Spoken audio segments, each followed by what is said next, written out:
स्वागत है आप सभी का आपके अपने प्रिय चैनल कर्मकुंज टीवी में। दोस्तों, संध्या जो कि एक डीएम है, डिस्ट्रिक्ट मजिस्ट्रेट है, वह किसी मीटिंग को लेने के लिए जल्दबाजी में अपनी कार से कहीं जा रही है। तभी रास्ते में एक सुनसान जगह पर उसकी कार पंचर हो जाती है।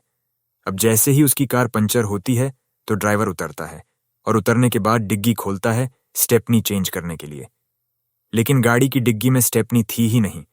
अब उसके बाद ड्राइवर जाकर संध्या को बताता है तो संध्या बहुत ही ज्यादा परेशान हो जाती है, क्योंकि जिस मीटिंग के लिए वह जा रही थी वह बहुत ही ज्यादा इंपॉर्टेंट थी और जल्द से जल्द उसे वहां पर पहुंचना था।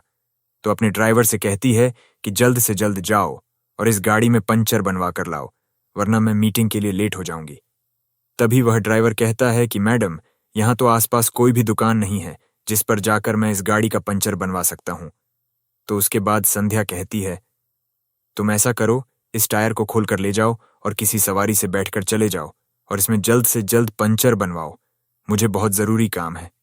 लेकिन तभी ड्राइवर कहता है कि मैडम, मेरे पास एक पंचर वाले का नंबर है और वह उसी जगह पर जहां पर गाड़ी पंचर हुई है वहीं पर आकर पंचर बना देता है।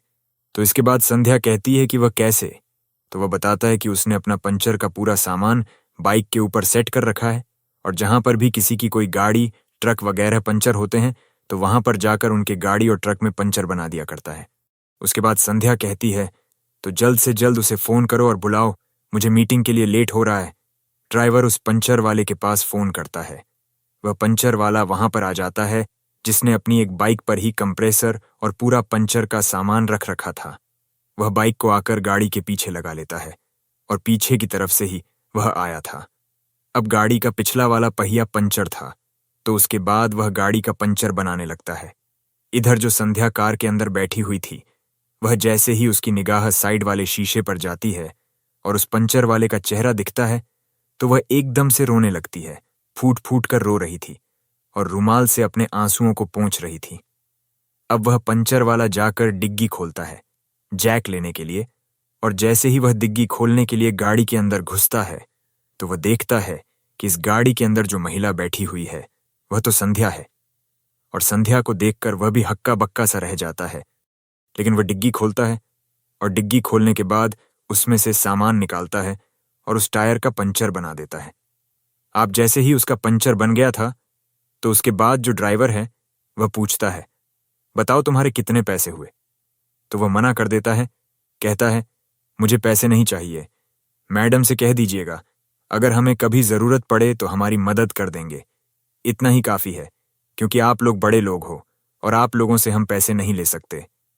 लेकिन जो संध्या है वह गाड़ी से बाहर निकलती है। उसके हाथ में एक लिफाफा था। उस लिफाफे को वह ड्राइवर को देती है और कहती है कि इसे दे दो और इससे कहना कि अगर फिर भी तुम्हें जरूरत पड़े तो कभी भी मुझे कॉल कर सकते हैं, इस पर मेरा नंबर लिखा हुआ है। इसके बाद वह पंचर वाला उस लिफाफे को लेकर अपने घर चला जाता है। इधर जो संध्या थी उसका मन काफी ज्यादा उदास था। वह गाड़ी में बैठकर उस मीटिंग को अटेंड करने के लिए चली जाती है। दोस्तों, आखिर कौन थे ये लोग? क्या कहानी थी इनकी? पूरी कहानी की सच्चाई जानेंगे आगे इस वीडियो में। लेकिन वीडियो में आगे बढ़ने से पहले आप सभी से विनम्रता के साथ निवेदन है कि आप वीडियो को लाइक कर दीजिए। ये कहानी है गढ़वाल के उत्तरकाशी की। गढ़वाल के उत्तरकाशी में एक छोटा सा गांव पड़ता है। वहां पर एक लड़का रहा करता है जिसका नाम था राहुल। राहुल के परिवार में उसके माता पिता हैं, एक छोटी बहन है और वह लोग हंसी खुशी उस घर के अंदर रहा करते हैं। धीरे धीरे ऐसे ही समय बीत रहा था। तभी एक दिन उनकी रिश्तेदारी में किसी की शादी होती है और शादी के अंदर उन सभी लोगों को जानना था। वह लोग तैयार होते हैं और शाम को शादी में पहुंच जाते हैं। वहां जाकर देखते हैं कि चारों तरफ खुशियों का माहौल है। सभी लोग एक दूसरे के साथ हंस खिलखिलाकर बतिया रहे हैं। वहीं पर राहुल भी होता है और राहुल शादी के अंदर एक लड़की को देखता है। उसे देखते ही वह पहली ही नजर में उससे प्यार कर बैठता है। लड़की का नाम था संध्या। संध्या भी जैसे ही राहुल को देखती है कि वह उसे देख रहा है तो संध्या भी राहुल को पहली ही नजर में देखकर पसंद कर लेती है। अब इसके बाद दोनों एक दूसरे की तरफ घूर घूर कर देखते हैं। शादी का माहौल चला हुआ था। तभी जैसे ही राहुल प्लेट लेकर खाने के लिए एक टेबल पर बैठता है तो संध्या भी अपनी प्लेट में खाना सजाकर उसी टेबल पर आकर बैठ जाती है। अब दोनों के बीच में बातें होती हैं एक दूसरे को एक दूसरे का नाम बताया जाता है और दोनों के परिवार वालों के बारे में बात की जाती है। तो राहुल को पता चलता है कि ये लड़की उनकी किसी दूर की रिश्तेदारी में से है, यानी कि रिश्तेदारी ऐसी थी कि अगर वह लोग चाहें तो दोनों की एक दूसरे से शादी हो सकती थी। अब इसके बाद दोनों के नंबर एक्सचेंज हो जाते हैं, शादी खत्म हो जाती है और दोनों अपने अपने घर चले जाते हैं। अब राहुल और संध्या एक दूसरे से फोन पर बातें किया करते हैं। अब बातों ही बातों में उन्हें पता चलता है कि जो संध्या है वह काफी अमीर परिवार की लड़की है। इधर जो राहुल था वह मिडिल क्लास फैमिली से बिलोंग करता था। उनके पास ज्यादा रुपया पैसा तो नहीं था, लेकिन उनका गुजारा अच्छी तरह से हो जाता था। धीरे धीरे उनकी बातें चलती रहती हैं और बातों ही बातों में वह दोनों एक दूसरे से बेइंतहा प्यार करने लगते हैं। अब उन दोनों को एक दूसरे से प्यार हो गया था। तो एक दिन संध्या फोन पर राहुल से कहती है कि राहुल, क्यों ना हम दोनों एक दूसरे से शादी कर लें। तो उसके बाद राहुल कहता है, तुम तो पैसे वाले लोग हो और हम गरीब आदमी हैं, क्या हमारे घर वाले हमारी शादी को अनुमति देंगे? अब इस बात को सुनकर संध्या भी एग्री करती है, कहती है, हाँ, ये बात तो तुम ठीक कर रहे हो।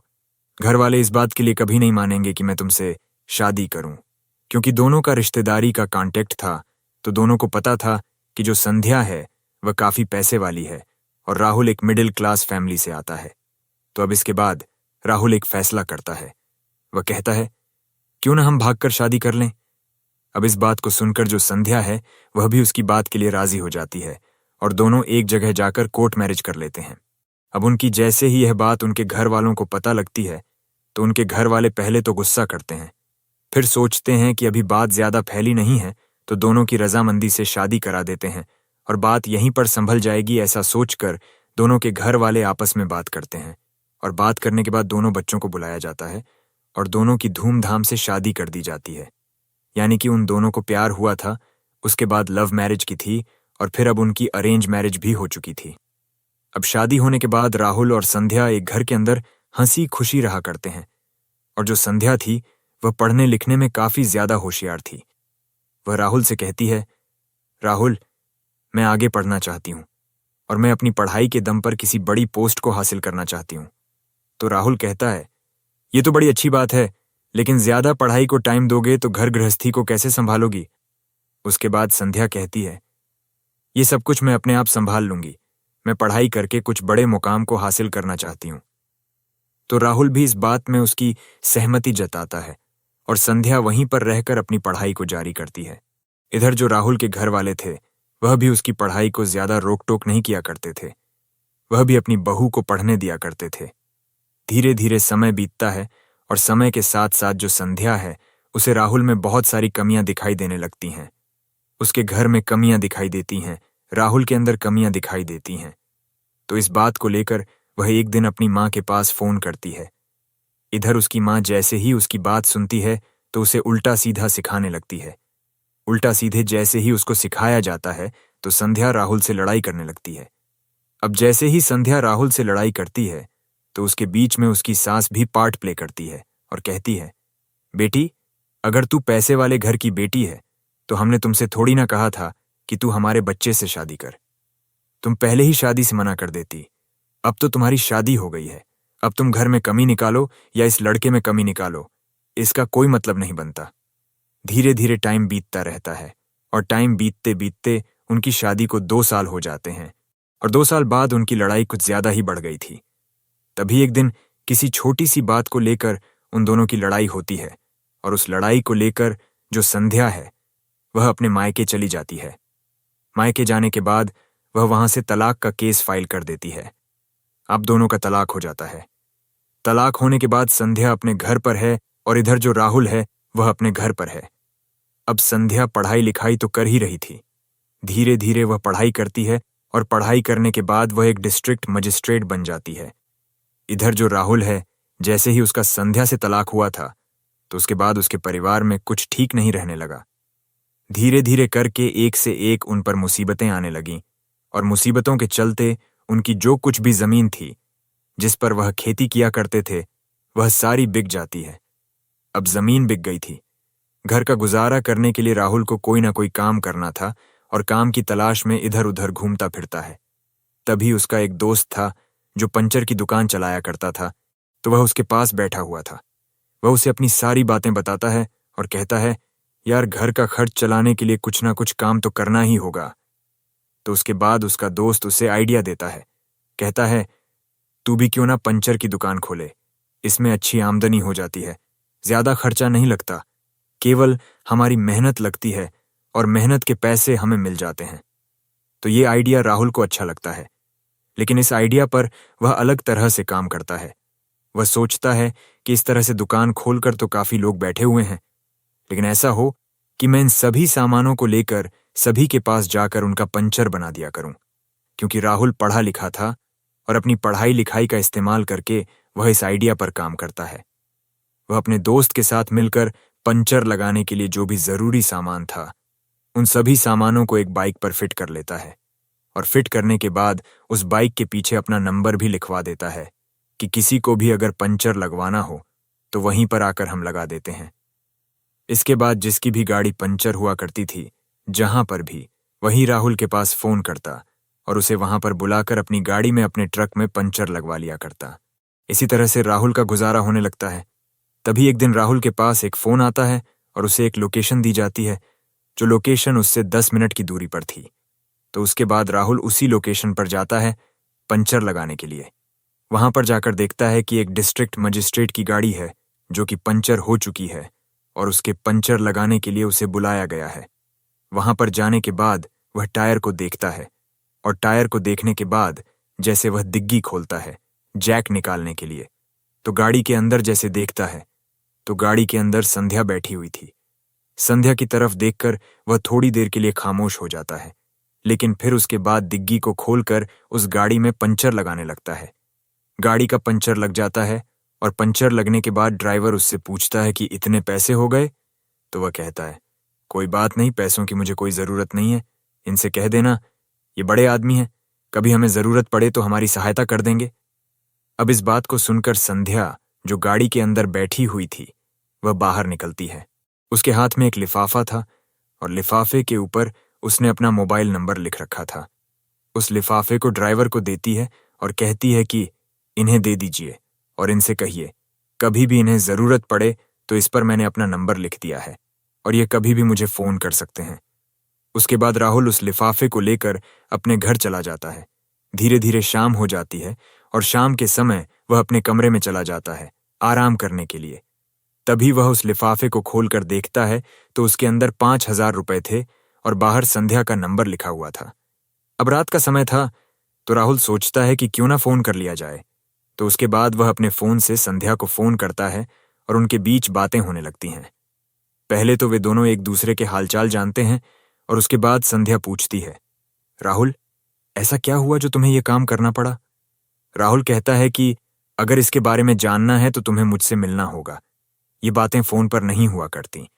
इसके बाद राहुल संध्या से संध्या के बारे में पूछता है तो वह बताती है कि हाँ, मैंने पढ़ लिख कर इस मुकाम को हासिल कर लिया है जिसकी मैं तुमसे कहा करती थी।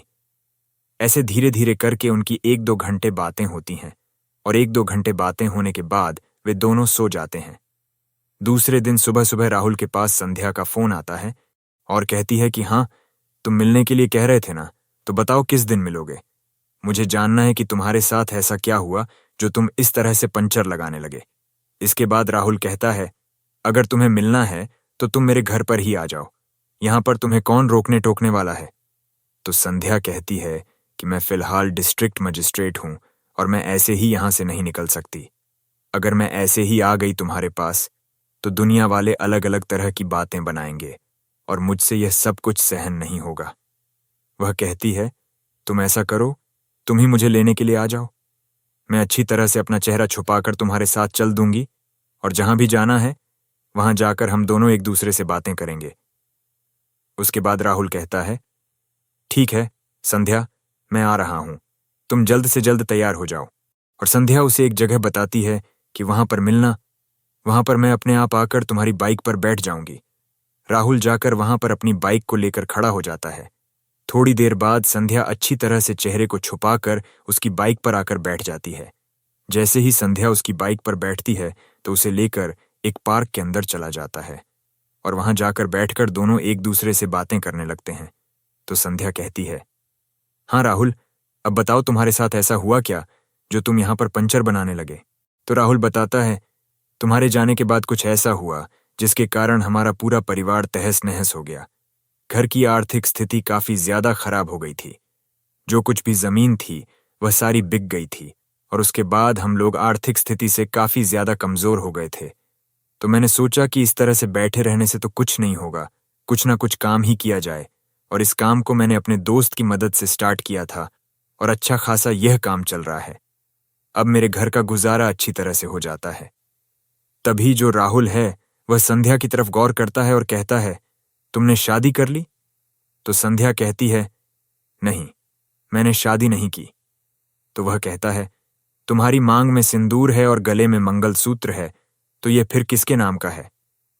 तो संध्या कहती है, ये तो हमारे ही नाम का है। हमारा तलाक जरूर हुआ था, लेकिन मैं आज भी तुम्हें अपना पति मानती हूं। अब इस बात को सुनकर राहुल भी थोड़ा सा भावुक हो जाता है और संध्या से कहता है, संध्या ऐसा क्यों किया तुमने? तो उसके बाद संध्या इस बात को सुनकर वह भी थोड़ी सी भावुक हो जाती है और कहती है, राहुल, मुझसे बहुत बड़ी गलती हो गई। मैं अपनी माँ के सिखाई बातों में आ गई थी और उसी वजह से मैंने तुम्हें तलाक दिया था। अब इसके बाद राहुल कहता है, चलो ठीक है, अच्छी बात है। अब तुम डिस्ट्रिक्ट मजिस्ट्रेट बन गई हो। अब तुम्हारा हमारा मुकाबला ही क्या। मैं एक मामूली सा पंक्चर वाला हूं और तुम एक डिस्ट्रिक्ट मजिस्ट्रेट हो। तो अब तुम मेरे नाम का मंगलसूत्र और सिंदूर लगाना बेशक बंद कर दो। हमारे तुम्हारे रास्ते अलग अलग हैं। अब इस बात को सुनकर संध्या थोड़ी सी मायूस और उदास हो जाती है, क्योंकि उसे इसकी बातों से लग रहा था कि राहुल ने जैसे दूसरी शादी कर ली हो। लेकिन तभी वह अचानक से राहुल से पूछ बैठती है और कहती है, राहुल, क्या तुमने दूसरी शादी कर ली? तो उसके बाद राहुल कहता है, नहीं संध्या, ऐसा कुछ भी नहीं हुआ। तुम्हारे जाने के बाद मैं ऐसे ही रहा करता हूं और मुझे दूसरी शादी करने का कभी मन ही नहीं हुआ। घर वालों ने कई बार कहा था कि बेटा दूसरी शादी कर ले, जिंदगी बहुत बड़ी है, लेकिन मैंने उनसे मना कर दिया।